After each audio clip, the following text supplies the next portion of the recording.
Join us today for an action-packed episode of Locked On Fantasy Baseball, where we're talking about hitters we're targeting in rounds 2 through 5. You are Locked On Fantasy Baseball, your daily fantasy baseball podcast. Part of the Locked On Podcast Network, your team every day.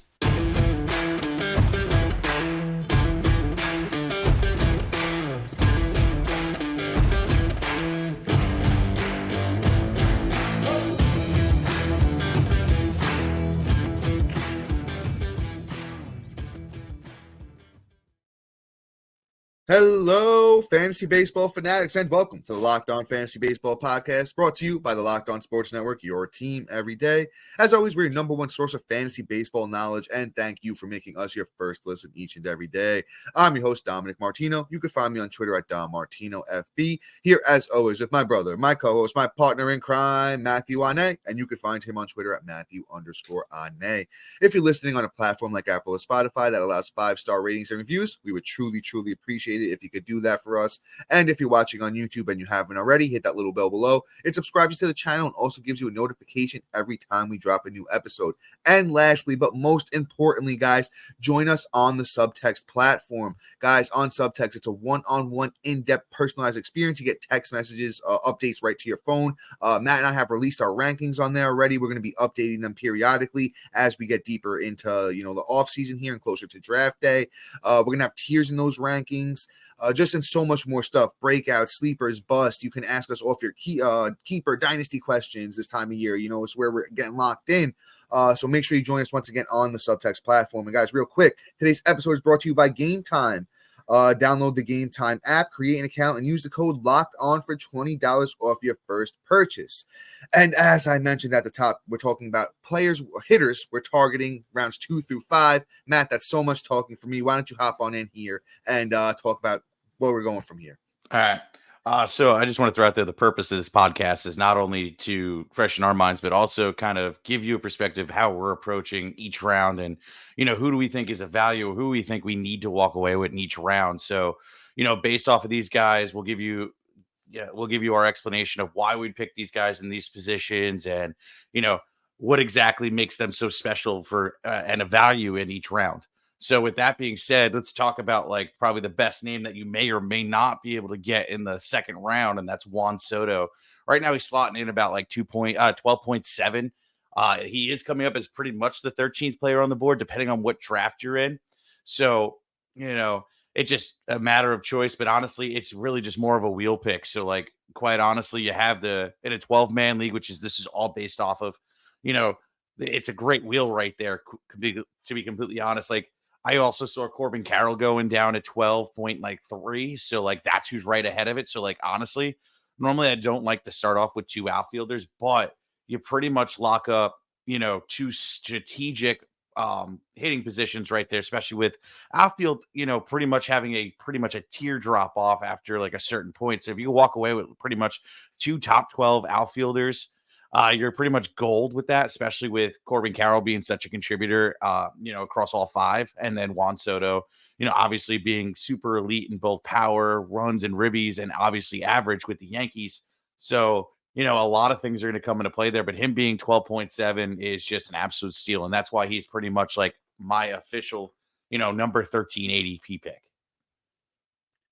Yeah, Matt, we're on board with Juan Soto. I love Juan Soto. I love the move with him going to the Yankees. I think it's going to benefit him in, pretty much every category as far as the counting stats. The runs and the RBIs, I think, are going to be better than they are with the Padres. The Padres really didn't live up to the hype. And before that, he was, with that Nationals team that kind of gave up after they won the World Series.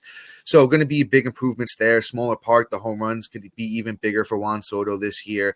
If you can get him as your number 2 player, it's pretty much looking like right now, I think that's an absolute bargain. But Matt, you broke him down pretty well there.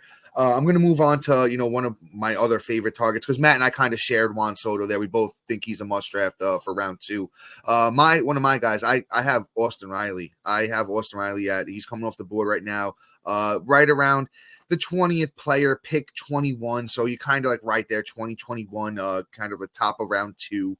Kind of actually towards the end of round 2. Round 2 is going to be from pick 13 to pick 24. We're going by 12-man leagues here. I think Austin Riley is just an absolute top tier third baseman. Honestly, I want to move him up to my number one third baseman. He just doesn't steal bases, and that's what really holds me back. Jose Ramirez is kind of starting to, fall off a little bit. Last year was a little bit shaky for him. But Austin Riley, kind of just at 26 years old, is right in the prime of his career. 159 games last year, 636 at-bats, 117 runs, 32 doubles, 3 triples, 37 homers, 97 RBIs, 3 steals, and he hit 281. The last 3 years for Austin Riley have all been super, super consistent. They've all looked very similar. I don't think there's another level here. I think it's just kind of consistently right close to 40 homers, 100 and 100, and a batting average that's going to be over 275. I think you know what you're getting. He's in one of the best lineups in all of baseball, going to be 27 years old. I think Austin Riley is an absolute must draft right now. Yeah, no, I completely agree.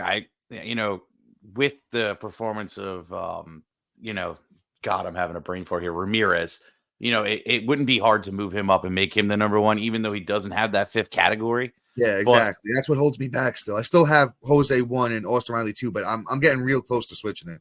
Same. And I think maybe after 2024's year, it may be what just has to naturally happen because quite honestly, we've seen a dip in him, so I can see it. And, being that he's at pick 20 of all things, it's kind of like a really nice pick there in the 2nd round.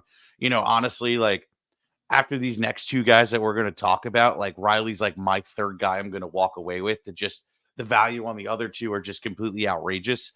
So like he's like my third tier in this round of who I would walk away with.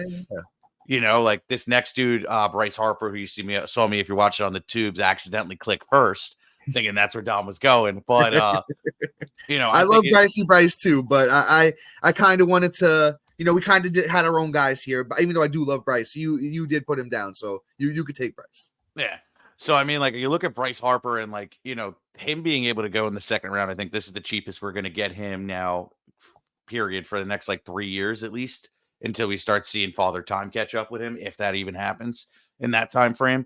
Like just his position with the Phillies, his position with just how he is and how he finished off the year last year, it's just completely monstrous. Like the dude, what he did in the last like 2 months of baseball, I think was like 14 or 15 home runs.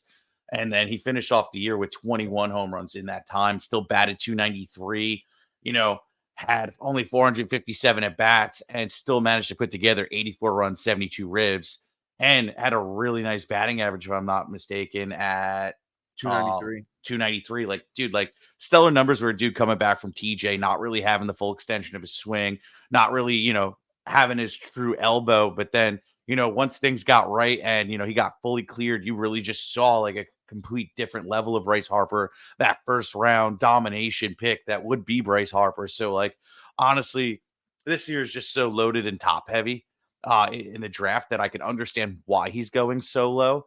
But at the same time, like, if you can get him in the 6th round, I don't care. Like I'll pick him if either Juan Soto or Corbin Carroll isn't available. Like I straight up, I think I might just pick Bryce Harper at 13 if neither one of those are, pretty much right after them if neither one of those or any of those guys from the 1st round aren't available, essentially.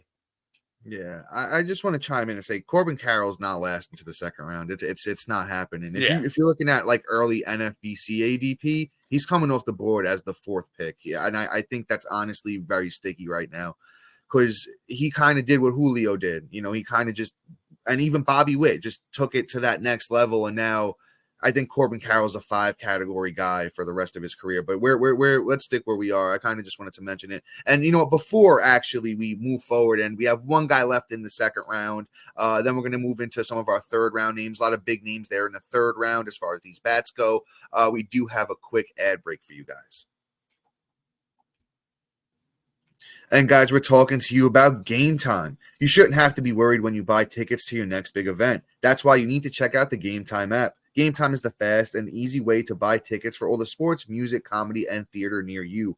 With killer deals on last-minute tickets and their best price guarantee, you can stop stressing over the tickets and start getting hyped for the fun you'll have. Using the Game Time app is super rewarding with flash deals and last-minute tickets, easy to find and buy tickets for every kind of event in your area, images and views from the seats you'll be sitting in, their lowest price guarantee and event cancellation protection, and they also have all-in prices shown up front in your total, so you'll know you're getting a great deal before you check out. Take the guesswork out of buying tickets with Game Time.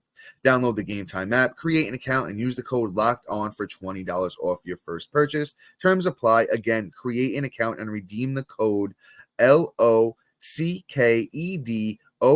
for $20 off. Download Game Time today. Last-minute tickets and their lowest price is always guaranteed.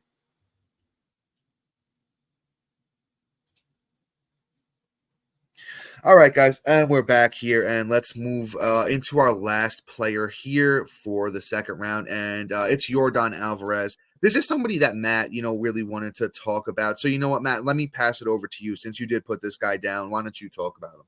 It don't matter. I mean, if you want me to, I do love can. him too. I do love Yordan. I am a big Yordan guy, and I do think it's a great guy to target here. But it is somebody you put down. So if you want to take the lead, you're more than welcome to. It's fine. All right. So let's break it down. So Yordan, first of all, this is the cheapest I've seen him since he was not drafted. Yordan, pretty much just has been a phalanges guy pretty much from the jump. Like the dude just can't stay on the field. For guys that are new to the podcast or females that are new to the podcast, phalanges is just my joke of what I call an injury prone guy. It's just a funnier name, and I'm tired of saying injury prone. So I mean, the best thing I could do is call it an IP, but at this point, it's just they got phalanges, they got weak everything.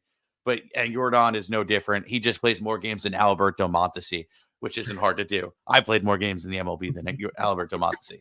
But anyway, Yordan is just somebody that is just incredible when healthy. He literally does the Aaron Judge. Like, okay, I'm still going to put up 30 bombs and I'm only going to have 400 at bats. And that's literally what he did. He had 410 and 31 bombs.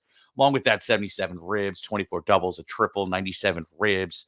And then this year, I'm really I'm loving him, especially since last year he kind of showed it a little bit in 2022. But 2023, he really took it to another level. He had 69 walks and 92 strikeouts and put up a 293 batting average. And that's very valuable, not only for, obviously Roto with and Cat 5 category leagues head to head, but the walk to strikeout ratio is phenomenal enough to where I feel comfortable taking him in this round for points leagues as well. He's not killing you with striking out a whole bunch, not, counteracting that with his walks. So Yordan has just become a lot better at that. It's just, when is he going to get hurt and for how long is really just the question for me. So Yordan going at pick 17 is another one where if, Harper's not available in the second, I'm going for Yordan. And, I don't care that he's UT only because you saw the benefits of owning Ohtani. And Yordan, if he plays healthy, has maybe a half. No, Yordan should have outfield eligibility everywhere. He played 40 games in outfield last year. Oh, did he? Yeah, he should be outfield eligible everywhere. 40 games last year in outfield. Oh my God! So that even just takes him up another notch for me because last year he didn't. He had UT only, and then earned it probably halfway. It was only on Yahoo he had the outfield eligibility. Dude, that just takes him up a whole nother level for me. Yordan is going to be very valuable. So I would feel even better taking him at that point.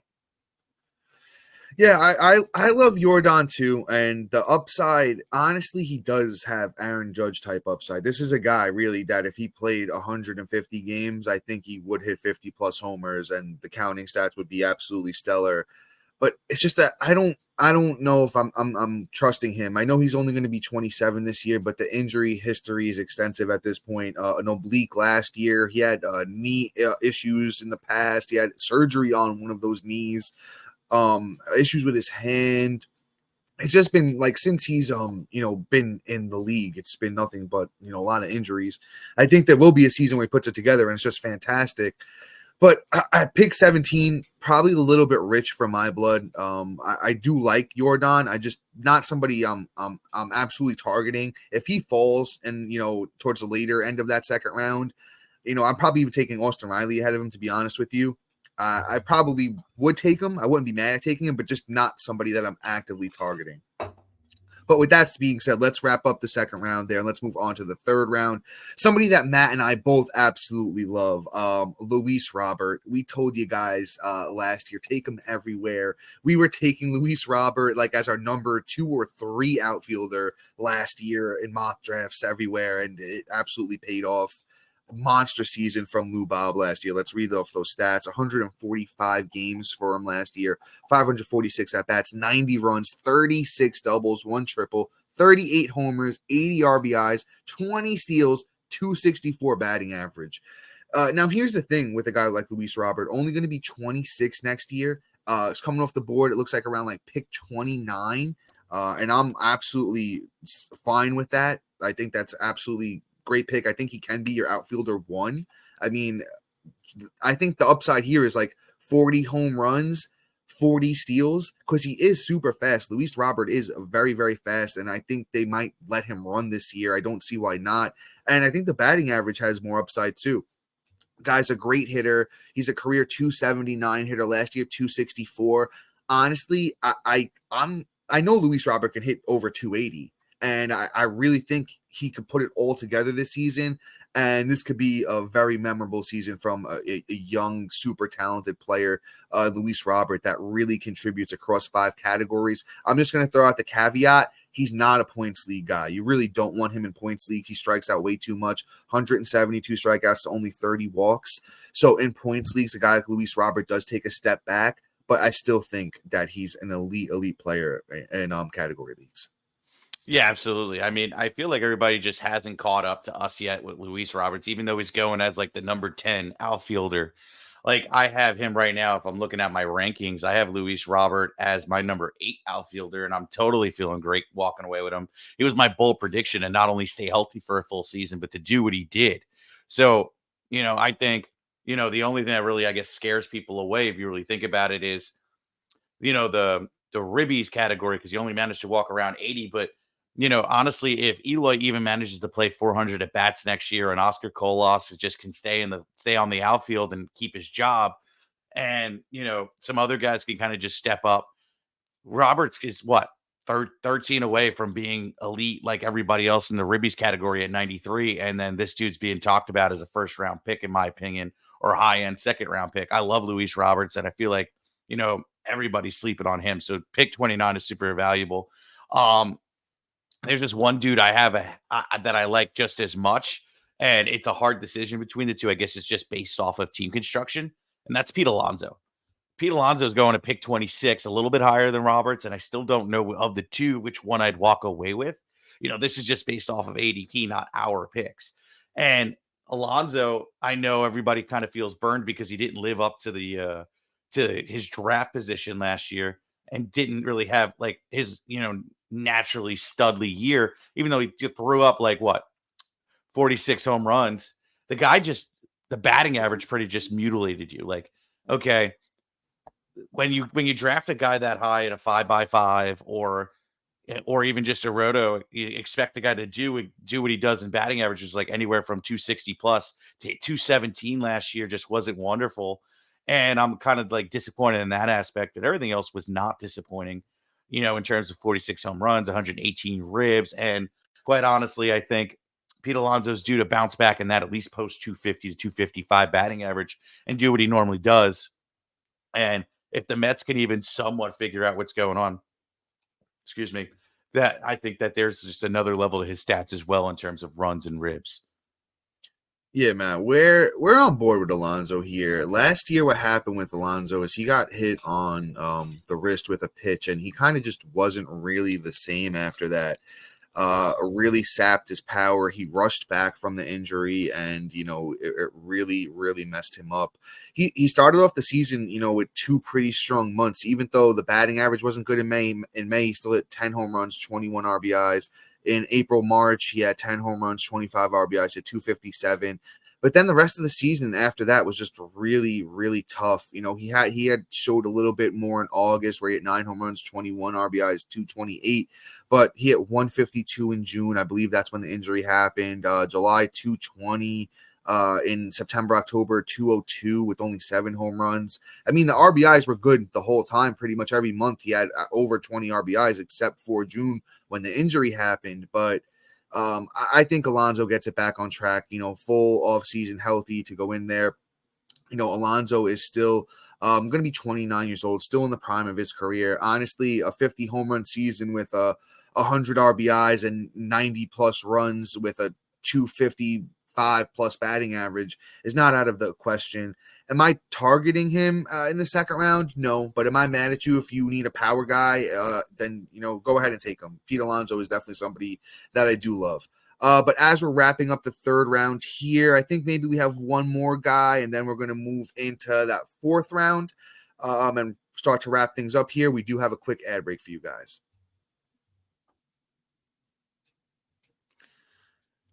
The NFL regular season is wrapping up, but there's still time to get in the action with the FanDuel, America's #1 sports book. Right now, new customers get $150 in bonus bets guaranteed when you place a $5 bet. That's $150 in bonus bets, win or lose. The app is super easy to use. There's so many different ways to bet, like live same game parlay, find bets in new Explore tab, make a parlay in Parlay Hub, the best way to find the most popular parlays, and more. So visit FanDuel.com/lockedon and make your first bet a touchdown. FanDuel, official partner of the NFL. All right. And also, too, something we didn't talk about earlier, Locked On has launched its first ever national 24/7 streaming channel on YouTube. Locked On Sports Today is here for you 24/7, covering the top stories of the day with local experts of Locked On, plus our national shows covering every league. Go to Locked On Sports Today on YouTube and subscribe to the first ever national 24/7 streaming channel. Plus, everydayers and new listeners, please join us on Subtext and join our Diamond Club. On there, you're going to be able to get our redraft rankings, our dynasty rankings, our sleepers, busts, breakout lists, our anything under the sun you're looking for, because you also ask us questions, rate your drafts, keeper questions, targeting questions, anything under the sun. Join us today on Subtext, a minimal cost a month, and we'll help you win your league and take you to victory. Okay. With that being said, dude, just take this next one. All right, we'll hop back in here. This is somebody that Matt really didn't, put down here, but I'll talk about him. I'm talking about Vlad Jr. I think all the upside in the world is here with Vlad Jr., but he kind of just hasn't really, really lived up to the hype since the 2021 season, where he kind of just took it to that next level. The last couple of years have been mediocre as far as what we're expecting from a guy like Vlad, right? Last season especially, he played 156 games, 602 at-bats, only 78 runs, 30 doubles, only 26 homers, 94 RBIs, chipped in 5 steals, 264 batting average, did improve the plate discipline, 67 walks to 100 strikeouts. You love to see that. Vlad's only going to be 25 years old.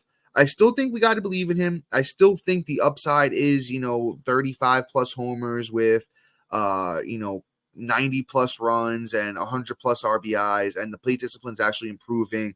I think the batting average upside is, around his career mark of a 279, 280 hitter. We just got to see what Vlad looks like this year, because you look at him and you start to look at the underlying stuff, and that's where you really start to see it tell a little bit of a story about, where Vlad's at. Back in 2021, he played in those minor league parks, because all the stuff that was going on with, COVID and everything, they had moved them around, and they hadn't gotten back to their, home stadium until the end of that season. And then 2022, that's why, the power looked a little bit better, some of those smaller parks. But, the underlying stuff still does look good for Vlad. He hits the ball super hard. He's not striking out as much. He's not swinging and missing a lot. I think there is, potential for him to, grow. Pick 33 is a good spot. Once again, I don't know if I'm targeting him at this point, but I'm not mad at taking him. First base, there is that higher end at first base, and I think Vlad is really the last one. I have Freddie, Freeman, Olsen, Harper, Alonzo, and Vlad as my top 5, and then after that, I think it falls off to another tier. So if you want in on that tier, I think Vlad is your last chance to get you, an elite, caliber first baseman. I completely agree. It's a strong take on, him being the last of that tier. And honestly, too, he might even be in his own tier of his own for me, because it might just go the top 4, Vlad, and then who I have after. Yeah, it's the upside though. If Vlad can hit that, potential to where it is 36, 37 home runs and the batting average comes back up and the runs take that step, which we've seen him do before, and we know he can do it. It's just we got to see it again. Yeah, absolutely. And I mean, there's always that possibility, but honestly, too, like I'm taking him over a guy I have right under him, which is Paul Goldschmidt, just based off of racing against Father Time. Like Goldie had a good year, and I'm not going to do a Goldie take, but he had a good year. But also, too, you go from MVP caliber to how he finished last year, and it's like, okay, there is something off, and I think Father Time is catching up, where he might finish as maybe the 10 first baseman versus that. And I take Vladimir Guerrero Jr., who still has the opportunity to still finish as a 5th, even if he repeats exactly what he did last year. So I like Vlad no matter what that pick, especially if I'm trying to target a first baseman and there is nobody else out there, especially since this, if he does hit, could be the cheapest we get him for, quite some time. That's very, very, very true. Very true. All right. And now let's move on. Let's talk about a second baseman here. Let's talk about Jose Altuve, who quite honestly, I think he's being more of being drafted around now and then pick 38, which is round 3 now at 4. And, essentially, I think people are just forgetting that he got hit in the hand during World Baseball Classics and literally like the last game. And unfortunately, wasn't able to play half the season. And people are thinking, forgot that he was just hurt. He came out once after the injury and was absolutely ridiculous. Like 360 at bats, 76 runs, 21 doubles, 2 triples, 17 bombs, 51 ribs, 14 stolen bases, 44 walks to 71 strikeouts, and batted 311. Like, okay, just add 200 at bats to that. And what is that going to look like? Like, he's going to do regular Altuve things. Altuve still got it. I mean, it's not like he's old. My guy is what now? Like 34. He's 34. He's up there, but I mean, I don't see like a massive drop off. And what's the worst case scenario, Dom? He finishes how Goldschmidt did it? Yeah, I think something like that. And I'm not mad at that finish. Like that, especially at a second base, like that's just stellar for Jose Altuve. Yeah, age 34, and it's a value too, because quite honestly, I think if he would have, played a full season last year and kept that pace up, like he'd be drafted much, much higher. So I think the half a season is really playing in the part here. And, obviously too, we're still only in January. So this could all change in ADP because it flows like the stock market at this point. So, Altuve might creep up into the 3rd round, but still, I think that's a value in my opinion, because Altuve just has the upside to just go off right now too, just to throw it out there. Altuve still is my 4th second baseman. So like, that's a steal. See, I agree and disagree. I do like Altuve, and I do have him as my 4th second baseman, but I don't know if I love the value, right? Because I know Jose Altuve missed a lot of time last year, and if you kind of translate those numbers, they do look really good. But a lot of, if you look at the deeper stuff, he's the sprint speed was really bad last year. He's not as fast as he used to be. He's getting older. He's not hitting the ball as hard. The plate discipline's still as good as ever, but that's what Jose Altuve is known for. I honestly think Altuve is going to be like a 25-20 kind of guy. Batting average is going to be plus. The runs in the RBI should be good too. But you're just paying up so much for a guy in the 4th round. And I'll just tell you my main strategy that I usually do is I like to get 3 good bats first, man. I like to get 3 pretty strong bats because, the bats fall off a cliff very, very early. Starting pitchers starting to thin out, but I just trust the way I know pitching. And if you follow the show, Matt and I are very, very good at drafting starting pitching. I'm probably targeting pitching in the 4th round. And there's second basemen that go after Altuve that I like. I really like Matt McLean. I like Bryson Stott. I even like a Zach Geloff type of guy, a Christopher Morel, guys that are just going later that I would take that can get similar kind of production. But with that being said, guys, we're really at the end of the episode here. Matt, chime back in. I'm sorry. This will be quick. Hey, yeah, of course. The only reason I say it's a value is to like, okay, you have it a last sure thing at second base because guys you just named too are just guys that are on the cusp of are they actually going to break out or are they just make a quick appearance and disappear? Now, yes, you could wait on second baseman and whatnot and get solidify other positions, but at the same time, you know, round 4 for him right now, I think is a fair price, and you No, it's solidify a fair. sure It's thing. super fair. It's just It's that I don't know if I'm targeting him at that point in the draft. Like Right. if let's say I moved up a pitcher around and I went pitcher in round 3 instead of 4, then I could see myself jumping back into bats in round 4. But it's still early in the season. We have to adjust our strategies. And guys, as we're wrapping up here, I do just want to talk about the other quick names. I'm not going to go into depth, but Adolis Garcia is a target at pick 44 in round 4. And then there was only one bat in round 5 that Matt and I liked at all, and it's Nolan Jones going round pick 55 in round 5. Absolutely love him. If you've listened to this show at all, we talk about Nolan Jones all the time. He's a monster. But with that being said, guys, make sure you like, subscribe, comment, rate, and review. We're going to be doing the same type of episode, but for arms, so make sure you look out for that one. But guys, until then, see you. Peace.